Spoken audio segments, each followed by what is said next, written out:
Ghostly, haunting, chilling to the bone. Paranormal at Dusk was born from an insatiable curiosity to explore the unknown.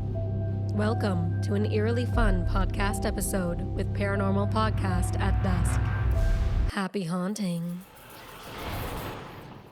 Hello, everybody. Welcome back to another episode of Paranormal Podcast at Dusk. Join me in welcoming Justin.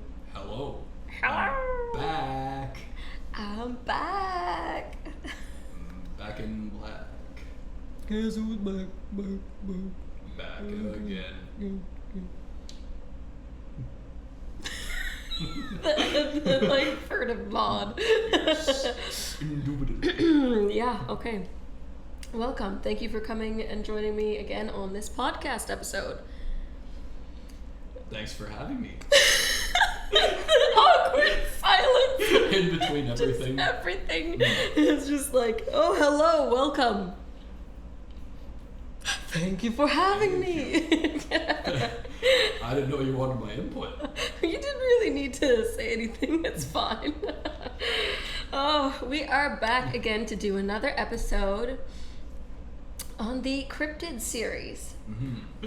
For those who don't know or don't remember what a cryptid is, it's any animal that is believed to exist, but there hasn't been any solid evidence of its existence out there.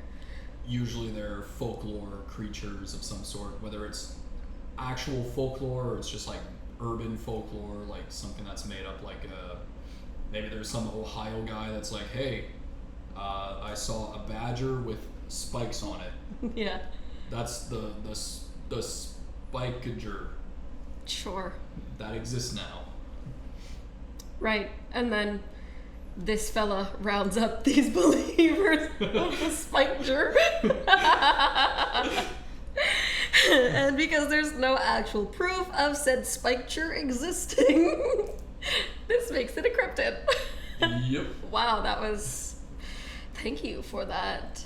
That's what I'm here for. Example, yeah. Well, thank you. All right, so let's begin with one of the very well-known cryptids. Let us dive into the Loch Ness Monster. I see what you did there. What did I do? You said let's dive into the... Oh my god, I didn't even realize. Oh, that was perfect. Let's take a swim with the Loch Ness Monster. That was perfect. Yeah, no, I did not plan that. I didn't even realize I did it. All right, let's talk Loch Ness. The earliest record of a mysterious water creature dates back to the 6th century AD. It describes an encounter involving the Irish monk Saint Columba, who was near the River Ness. Upon hearing about the monster, he sent a friend to investigate. After witnessing the creature, Columba made the sign of the cross and directed it to Loch Ness. In August 1933, the Inverness Courier published a report on a monster sighting in Loch Ness by a water bailiff. Since then, numerous sightings have been reported, including the well-known photos taken by Hugh Gray in 1933 and by Surgeon Robert Kenneth Wilson in 1934. The enigma of Nessie has persisted for many years and will continue to draw visitors to Loch Ness for a long time. Every time I read Nessie, I always think of Twilight because Bella Swan names her kid Renesmee, and then Jacob Black suddenly shows up and he's like, oh, it was Nessie, blah blah blah, and she's like, you nicknamed my daughter after the Loch Ness Monster, and then she flings him across the yard. It's a whole thing. You had to have been there. In case you didn't know, she really likes Twilight. Twilight. He's really nice. Oh no, Borat's back. Yeah. Yes. Yeah. So anyway, every time if I hear Nessie, I always think of that. So just know that while we speak about the Loch Ness Monster, I'm picturing Ratatouille in my head. And rigatoni. The community made up a bunch of ridiculous R names. Because her name is Renesmee. Oh. Okay. Who names their kid Renesmee, right? Oh. Well, I mean, actually now there are people naming their kid Renesmee. I shouldn't even say anything. Loch Ness, do you believe? Do you believe in Loch Ness? Now I don't. Do you? You're like, I don't believe in share, but let me tell you about the Loch Ness Monster. Let me tell you about my Lord and Savior Loch Ness Monster. Knock knock. Do you have time, dear? Oh God. Yeah. Hello. Hello. Hello. Oh my God. This is just garbage. Like, who even wants to listen to this? No. Thank you for staying with us. Thank you. Deadpans. Yeah. So, what do you think of Loch Ness Monster? I think that it is a creature that could have existed because it is based off a plesiosaur of some sort. Oh. Which Go on. Well, back in ancient dinosaur times, as they call them, there was a creature called a plesiosaur that looks quite a lot like Nessie. Okay. Big body, flippers, long head, long neck, not long head. Long Just neck. a mega long head. Well, it does have a long head too. Yeah, so you're thinking like dinosaur. Yeah, I think that somebody saw like maybe a skeleton of a plesiosaur and they decided that they were bored and wanted to make a fake sighting of something. Like I believe that the first, like the very popular picture that's out there on the internet, I believe that one was like proved to be fake quite a while back. Yeah. Like they had That rings a bell. I forget what it was. I think they found like a floaty or something that had it or something. A floaty. Like somebody constructed something for it. Mm-hmm. Yeah, I'm gonna Google it, but I'm pretty sure that was faked. Was the Nessie photo fake? An analysis of the full photograph indicated that the object was small, about 60 to 90 centimeters, so 2 to 3 feet long. Since 1994, most agreed that the photo was an elaborate hoax. So, yeah. I mean, like, I never thought that photo was real. Yeah. I don't think any photo is real. But I am along the lines of, like, it's possible that that creature did exist at one point. Because, like, where did that story even come from? Yeah. Right? And, like, it is, like, a sea creature. Mm-hmm. So, like, there's a chance that it could have survived somehow. It's with a the river, whole right? meteor. Is it, like, still the sea? It's a lake. It's a lake Loch Ness, I'm pretty sure. Yeah, Loch is... Yeah, that means lake. Yeah. Okay. So, there's maybe a chance that there was, like, land that was, like, split open that got from there to the sea or to the sea from there. But, there's a slight chance that there could have been, like, a plesiosaur of some sort that got into Loch Ness and then just lived there for forever. But, like, hundreds of years ago. Not, like, in our day and age whatsoever. No. Yeah. There's no way that there's something out. Well, you never know. Like, we don't know everything that's out there in the world. Especially when it comes to water. Oh my gosh, everything, I mean, every day they're discovering some new species underwater, so. Well, like, for the longest time, people couldn't even go that deep in the ocean, like, because of the pressure and everything. Once you hit a certain depth, all that pressure of the water is just like... Boom. Yeah. Yeah. Yeah, no, it's true. Definitely feel like it could have existed. I don't think any of the information that has reached us regarding the actual lore of Nessie is true. I don't think there's like a dime worth of truth in that. Probably not. But like, it could be proven easily now. Like, they could just take a submarine and go down there, try and find some bones. Yeah, I suppose if there true is enough. anything. But like, yeah. They probably did already. I don't know. know. They just haven't like announced If they haven't, then that means like they definitely don't even think that it's like even partially real. So at that point, you know. But you never know. Maybe we'll see it when we go there next year. Just like happen to go find it at the lake. We'll just be swimming in Loch Ness, like doggy paddling, and then all of a Isn't sudden. it like super freezing? I have no clue. I'm pretty sure. I want to know. Wait, is Loch Ness cold? I'm pretty sure. Bitterly cold all year round. Yeah. Staying at an average of only around 5 degrees Celsius. Yeah. For you Americans out there, I don't know what Fahrenheit is. 5 Celsius. It's probably like 35. It's like 11. I was No, close. it's 41. I was close. 11. I said 35. I said 41. You said 41? Yep. Yeah. Yep. Yeah, sure. You heard me. I said, oh, it's definitely 41. And I not know 11. everything. Yeah. No, I didn't say 11. No. You misheard. Mm-hmm. Yeah. So do you. Dinosaur from long ago? Or floaty? Floaty. We'll never know. Instead of Nessie, floaty. Yeah. The floaty monster. Yeah. Who knows? Should we stick to water creatures?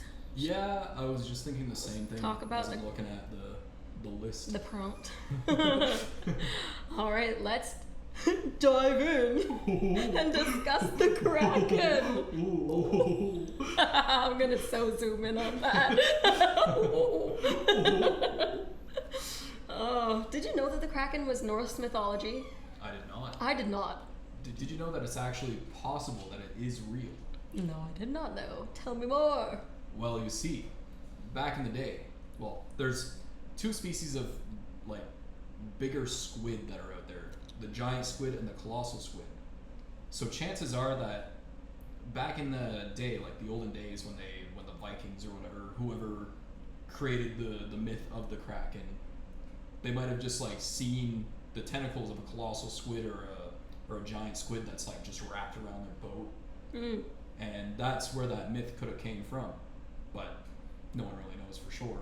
There's also they would also find like dead sperm whales with like suction Okay. scars on them because their suction cups are like so strong that they actually like Made impressions. yeah. Mm. And like I believe that they have like little spikes or something on their tentacles too. So like it really shows when they're wrapped around something. I could be wrong about the spikes. I don't remember. That might be just the actual Kraken. Like the legend Or it could be like the real. myth or whatever. Yeah. Oh well, the more you know. Norse mythology describes the Kraken, a giant sea creature.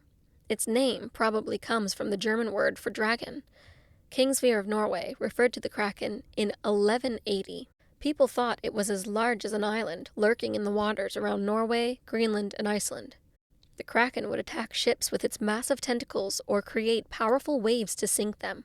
Sailors, scared by stories of the Kraken's hunger for humans and its power to swallow entire crews, might have exaggerated its fearsome nature. Some spooky stuff. Some spooky stuff. That's what I love. Like there's always like things that are like unexplainable, kind of. Mm. Like back then it would be like something that's unexplainable. Nowadays you can kind of look at it and be like, oh, this is easy explainable. But back in the day they don't have like the technology that we have. So they're like, I mean, technology, never mind technology, books. Like, if it's that long ago, they had what? Like a rock to look at? Oh, look, a tentacle. That's a Kraken. Wait a minute. Like, This rock is 2 meters this way instead of 2 meters that way. yeah, It exactly. must have been a Kraken. It was, of course, it was a crackhead. A Kraken. Yeah, no. Yeah. Yeah, no, yeah. Canadian term for yeah. Ja, no, ja. Ja, no, ja. Ja. So basically, Kraken could definitely just be like that colossal squid. Is that what you called it? Colossal or giant. Colossal There's or like- giant squid, yeah. There's like 2 deep water ones that they named. I mean, to me, that makes total sense. I don't think there's anything like magic or supernatural revolving that particular myth, like, or lore or whatever of the Kraken. So I don't see any reason why the Kraken doesn't exist. It's just like someone else termed it the Kraken, but it is a giant squid or whatever. Yeah. Like there's no... It's easy to put a name to something that you don't really understand. Exactly. So there's no reason that the Kraken isn't fully real. It's just known as something else. Yeah. Yeah. Yeah. definitely. Agree. I don't know if I have any more water creatures on here. I know that there's obviously like the swamp. There is the Kelpie. Kelpie. Let's talk Kelpie. I haven't got anything on it on here, but we can still chat about it. I believe that it is a Irish? Scottish. Okay. So it's a Scottish horse-looking creature, usually covered in like kelp, Yeah. seaweed kind of stuff. It says the Kelpie appears to their human victims as a gray or white horse, entices them to ride on their back, then carries them down to a watery grave. And apparently, if you touch it, you can't let go of it, like it's sticky or something. Oh, I didn't know that. Yeah, I don't know. Ooh, it says the origins of the Kelpie are believed to be rooted in human sacrifices to the water gods. However, this concept eventually died out, and the story of the Kelpie was then used to keep children from playing too near to lochs and dangerous rivers. It was like they lure you to it, and then as soon as you touch it, that's when it gets you, because now you're like stuck to it. It gives me like real siren vibes, like a lure. I am seeing some information saying that they were like, I don't know, like gods. Yeah, I don't know. They must have some magical lure or whatever. Dangerous water horses. They can shake. Okay, that's where I was gonna say, because from what I understood when we were looking through, it's saying that some women might fancy them because they can shapeshift into a good-looking human. Into a good-looking horse. Into a good-looking horse. Mighty fine horse. Oh gosh. Yeah, no. So it says that they were shapeshifters. So part of that like lure of the Kelpie could be that, you know, they were handsome men or whatever, and it was luring women to their watery deaths. So very siren-like. It's just like the opposite. Sirens typically lure the men with their voices, but Kelpies do it with their hot bods, their hot horse bods. Oh gosh. And there's actually another one that I know of. Not only is it a shapeshifter, it is also a water creature, and it even rhymes with Kelpie. It's called a Selkie. Oh yeah, that's the seals. Yeah, they're seals, and they like take off their seal skin, and then like they're like humans. Selkies are mythological creatures that can shapeshift between seal and human forms by removing or putting on their seal skin. They feature prominently in the oral traditions and mythology of various cultures, especially those of Celtic and Norse origin. So when I guess those people with those beliefs think of mermaid, they don't think of the Little Mermaid, Ariel with the fork in her hair, cute looking girl. They think of seal. Seal. The singer. The singer. You know Seal? I don't know. You just wait. Yeah, Seal, the singer. You just don't know him. Wait. Oh God, you have to know who he is. Kiss from a Rose. Coming from the lips of an angel. Oh my God, no. Okay. Anyway, I guess you're too young for Seal. I just sang "Lips from an Angel" by Hinder. Yeah, I know. That's an old song, Shania. Okay, whatever. It's like divorced dad rock. Yeah, I suppose. Saying my name, it Sounds so sweet. All right. Oh gosh. What do you think of the Selkies? Real? Fake? Just a straight up seal? I think somebody saw a seal. Yep. Or maybe it was a person wearing seal skin pretending to be a seal. Oh, there you go. Then they took off the seal skin and they were like, "Hey, what's up, Joe?" I don't see why that couldn't be possible, because I mean there are so many indigenous tribes who wear the skin of animals like all the time, so why couldn't that be? Were there indigenous people in like Ireland? There's indigenous people everywhere. Huh? Yeah. Do you know any other like water related cryptids? The Ogopogo? Whoa, I don't think I've ever heard of that. That's it. Canadian folklore? Lake in British Columbia. Yeah, Canadian, and I don't even know about it. Huh.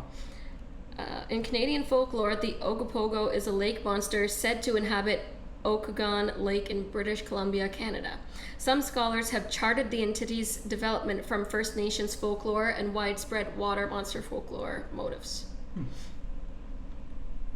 It looks like a giant, like, sea dragon, I would describe it as. It's like a serpent-esque dragon. I was gonna say it's like a sea serpent. Yeah. There's also a Yu-Gi-Oh card based on this one too. Of course, that's why you know about it. Yeah. Don't act like you knew because Well, of anything else. Oh, that's so funny. Reported to move through the water by vertical undulations, propelling itself with a powerful tail. It's often reported that the Ogopogo has distinct humps on its serpentine body. And it looks like it's got like fins and whatnot. Little ridges. It's definitely interesting. The head has variously been described as snake, horse, or sheep-like. Those are very different animals. Yeah. Sheep and Makes snake. sense. Makes sense. Like, that's very different. I hadn't ever heard of that one. That one's interesting. I mean, a lot of like water things, I can definitely like lean into the possibility of their existence. It depends. Like, if it's got mythical, magical powers, I don't necessarily feel like that's real. Not that I don't fully believe in the supernatural, but like... A wee little leprechaun. Yeah, no. No. Did you know, I always thought that the creature from the Black Lagoon, or whatever, the swamp creature, was folklore, and it's not. No, it's completely made up. It's literally for a movie, but I always thought that it was based on folklore. False. It is straight up just a movie. It makes me think of, what's the name? Dagon. There's it's an H.P. Lovecraft thing. Oh yeah. It's like there's a cult and they're all like fish people. Yeah. So it makes, whenever I think of the creature from the Black Lagoon, it makes me think of the creatures from Dagon. I truly thought that was like all fully based on folklore, and it's not. I was so bummed. Well, it's not. I wanted that one to exist. The creature from the Black Lagoon's actually a documentary. What? It's not. Excuse It's you. not. I was like, I did my research before this. I was like, no. Oh, no. I gaslight her all the time on stuff. Well, and the thing is I don't expect you to lie to me, but I should, because you literally only lie to me. And Carlo does that to me too.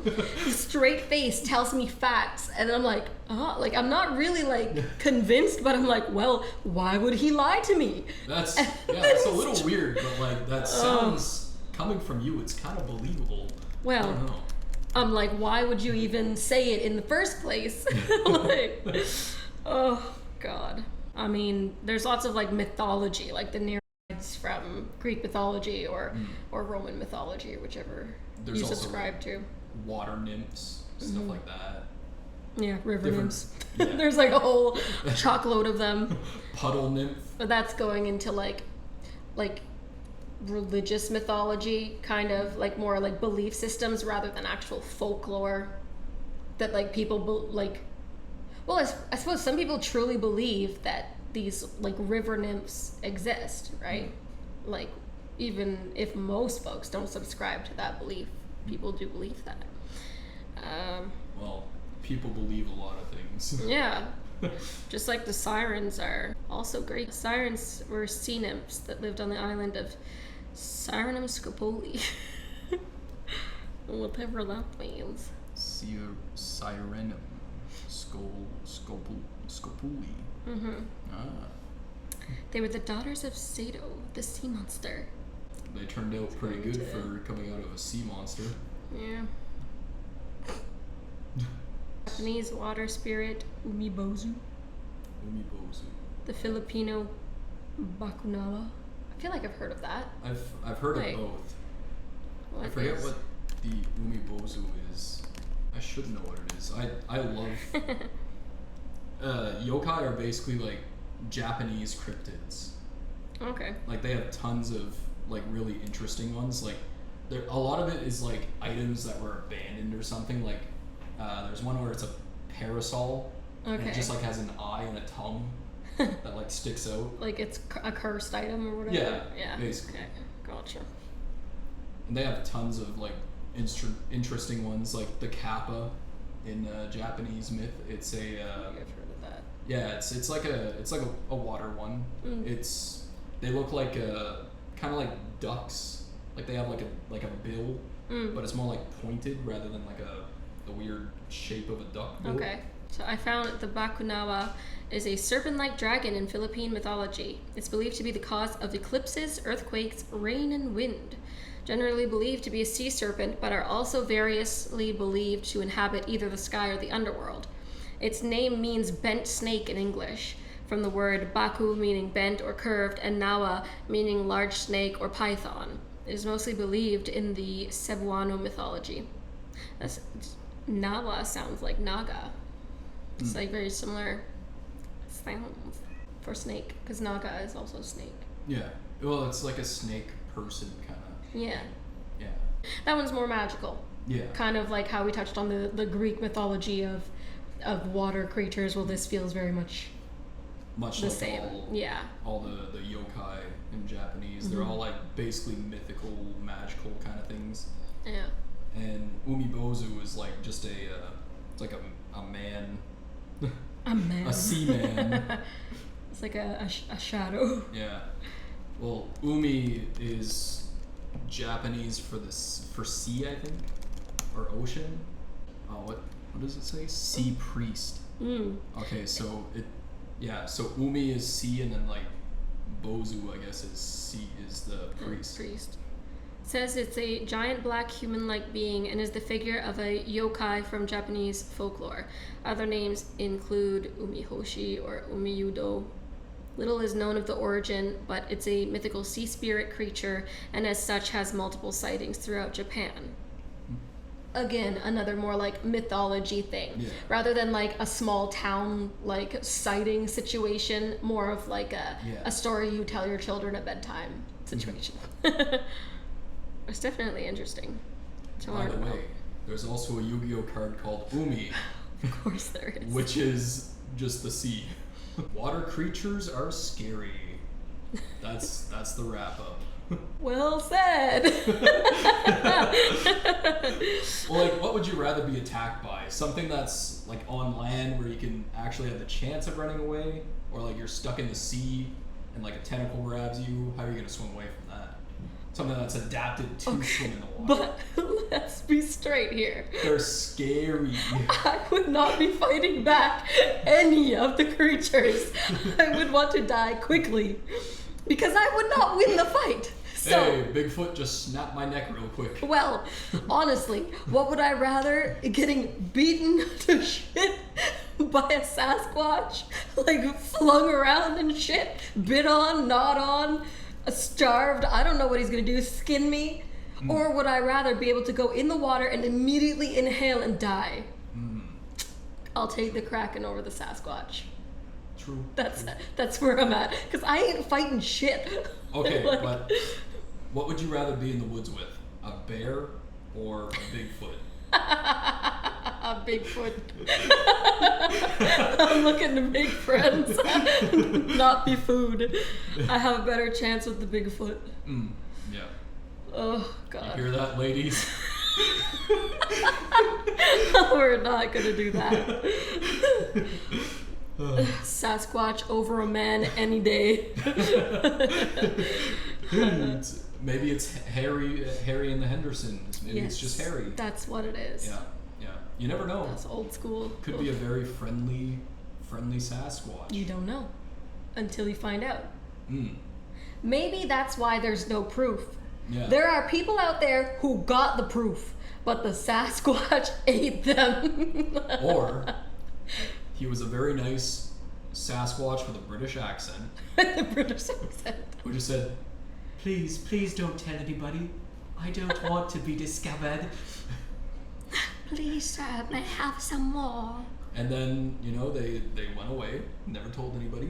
Mm-hmm. The government found them, they talked, Yeah, and they didn't tell the government. of course. Now Sasquatch is out in the woods living his merry life. Yep. Married to. Anna Christine from Ohio. Why is it Ohio? You're like, everything that happens is in Ohio. Everything does happen in Ohio. You heard it here, folks. Stay away from Ohio if you don't want to see the cryptids. True. Ohio gozaimasu. Thank you for watching another episode of Paranormal Podcast at Dusk. Thanks for watching, people. Kraken, umibozu kelpie, something, blah blah blah blah blah blah blah blah blah. Bye bye. Thank you so much for listening to Paranormal Podcast at Dusk, where we talk all things ghostly, haunting, and chilling to the bone. Happy haunting.